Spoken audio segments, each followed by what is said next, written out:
Mami Annex, nung buksan ko na sana ang pintuan ng kwarto ni Josefa upang ako ay lalabas na, nagulat ako, Mami Annex, dahil agad itong nabuksan ni Josefa upang siya ay papasok. At nagtanong siya kung anong ginagawa ko sa kwarto niya. Subalit, agad kong sinabi sa kanya na hinahanap ko siya at hindi siya sumagot sa mga katuko kaya pumasok na ako. At agad kong sinabi sa kanya na may sekreto siya. Kaya nabaling doon ang kanyang atensyon sa sinabi kong meron siyang nilihim sa akin. Nung sinabi ko naman sa kanya na meron siyang nakatagong uniform ng pulis at hindi na niya kailangan pang magtago dahil alam ko na meron siyang boyfriend. Nagtaka ako, Mami Annex, dahil natatawa siya sa sinabi ko. At sinabayan ko na rin yon, Mami Annex. Kaya,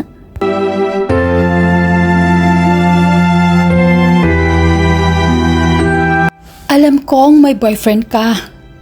Bakit mo nilihim sa akin? Maintindihan ko naman kasi binabai ang puso mo. At naintindihan ko rin naman na iibig ka rin ng isang katulad mong na lalaki. Kaya wag kang maglihim sa akin.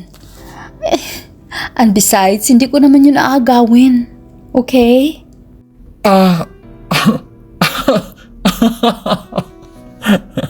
Boyfriend?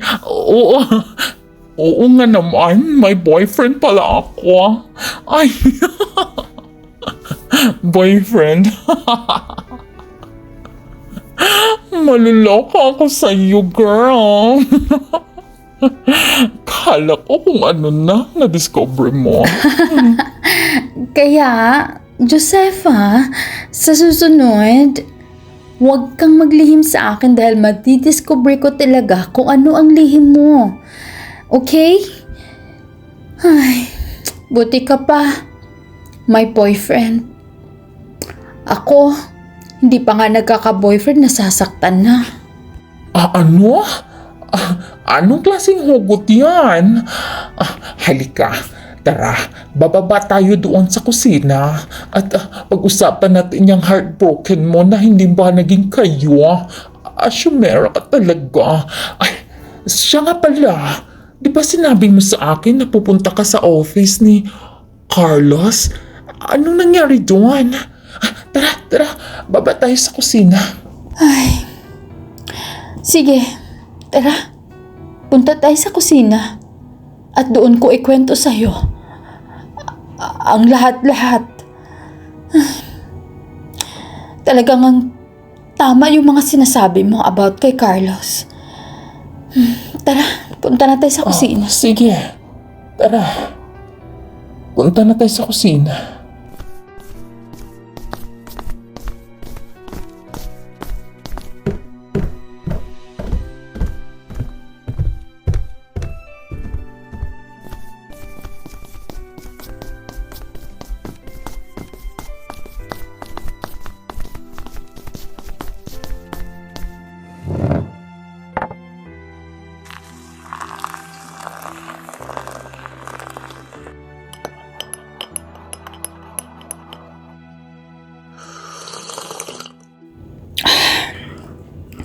Ang sarap naman ng kapeng ito, Josefa. Saan mo ito nabili? Nabili ko yan, dear, sa tindahan ni Aling Teresa. Naisip-isip ko kasi na malamig ang panahon, kaya mas masarap na meron tayong barakong kape dito sa bahay. At bago ako umakyat papunta sa kwarto ko, na maabutan kitang nandoon, nag-brewed na ako ng kape dito sa kusina. By the way, ano nang nangyari doon sa pagpunta mo sa office ni Carlos? Binasted mo ba siya? Or ikaw yung nabasted, dear? Ano na, magkwento ka. Ay, tama ka nga, dear. Masyadong babaero si Carlos. Naglakad ako kanina, papunta sa office ni Carlos. Nag-imagine pa ako kung ano yung expression na mukha ni Carlos pag sinabi ko sa kanya na oo, sinagot ko na siya. Pero nung makarating na ako dun sa office niya, may naulinigan ako na parang naghaharutan sa loob ng opisina ni Carlos. Kaya binuksan ko, hindi na ako kumatok. Yung pagbukas ko, naglampungan yung dalawa. Ewan ko kung sino yung babaeng yun. Maganda din naman siya. Makulot ang buhok at mistisa. Bigla ba naman niyang naitulak? Ako yung nagulat. Medyo nasaktan ako, na-insulto. Pero wala akong karapatan na magalit sa kanya kasi hindi ko pa nga siya sinagot. Pero sa totoo lang, nasasaktan ako. Hindi ko alam kung bakit. Hindi ko alam, dear, kung anong gagawin ko. Parang nahulog na yung loob ko kay Carlos sa kabitan niya sa akin. Pero habang naglalakad ako pa uwi dito sa bahay, bumuhos yung ulan kaya bumuhos na rin yung luha ko. Pero tama ka. Tama ka na babaero talaga si Carlos at hindi ba pagkakatiwalaan. Pero buti na lang at hindi ko muna siya sinagot.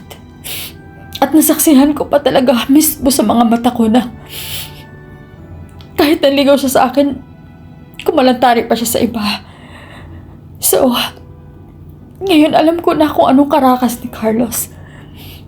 Sana nakinig na ako sa'yo noon pa. Tanga ko talaga, pero at least, di ba? Dear naman. Nasasaktan ako pag nakikita ko umiiyak ka. Halika nga dito. Naku naman talaga tong dear ko. Okay lang yan. At least nalaman mo kung ano talagang karakas ni Carlos. Hindi ka napabilang sa mga babae na nasa listahan niya na paglaruan lang. At least, nalaman mo na ang totoo at hindi mo maisip na siniraan ko siya. Di ba? Ang katulad ni Carlos na mayaman, gwapo, matangkad, at saka macho. Yung imposible na talaga na perfecto na maging perfecto pati sa pag-ibig. Naku dear, mag-ingat ka sa mga ganyan. Ay, kung lalaki lang talaga sana ako, ako nang naliligaw sa iyo. Lagi mong tandaan, dear. Maganda ka. May magandang talento ka. May busila ka na kalooban. Huwag mong maisipin na sinaktan ka ni Carlos ay hindi ka nakarapat-dapat na lumikaya. And besides, hindi mo pa naman siya sinagot, hindi ba? Kaya dear, maghintay-hintay ka lang. Kasi ang Prince Charming mo ay paparating na. I am sure parating na siya. Maghintay ka lamang. Okay, dear? Tama ka. Tama ka talaga. Ay, nako. Maraming salamat, dear, ha. Maraming salamat talaga, Josefa, na sa kabila ng lahat ng aking mga dinaranas na mga pagsubok. Simula noon, ikaw lang yung laging nandiyan para sa akin. Yung tiyahin ko at mga pinsan ko, wala na akong balita sa kanila. Sino yun? Parang may kumakatok sa gate.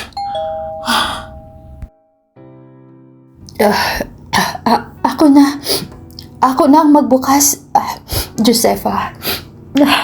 Para naman mahanginan yung itsura ko. Sige, ako na ang magbukas. Sigurado ka, dear? Okay lang naman kung ako ang magbukas. Dito ka na lang, ako na ang magbukas. Sige na. Hindi na. Ako na ang magbukas, dear. Baka si Carlos yan. Papaalisin ko kagad. Sige.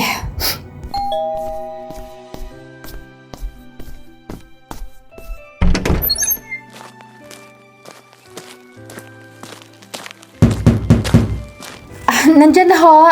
Bubuksan ko na yung gate. Sino po ba sila?